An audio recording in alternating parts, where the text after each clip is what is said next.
Mais voyons, un mur ça parle pas. Bah non. À la limite, ça a des oreilles quoi, ça écoute, mais ça parle pas. Qu'est-ce que vous êtes naïf. Voilà. La sortie c'est par là. La fresque Kobati, érigée en 1993, n'est autre qu'un trompe-l'œil de 100 mètres carrés qui retrace les plus grands événements de l'histoire de Limoges. On y retrouve des éléments architecturaux emblématiques comme la couleur du granit ou les colombages, un rideau de scène qui évoque le théâtre et le monde du spectacle florissant à Limoges. On retrouve aussi des éléments plus historiques comme le château en bois de Vicomte Guy et sa motte castrale qui se trouvait à l'époque près de la place de la Motte.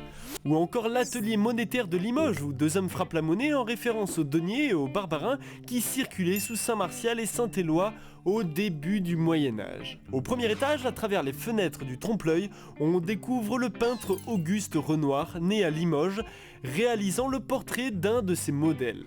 Au troisième, on aperçoit le début d'un feu par la fenêtre, faisant écho à l'incendie de 1123 qui ravagea l'église Saint-Pierre du Queyroix.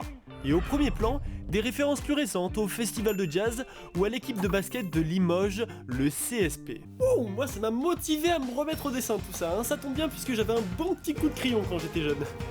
Bon allez, sur ce, je vous donne rendez-vous la semaine prochaine pour un nouvel épisode. En attendant, n'oubliez pas de me poser vos questions à l'adresse ci-dessous. Allez, ciao!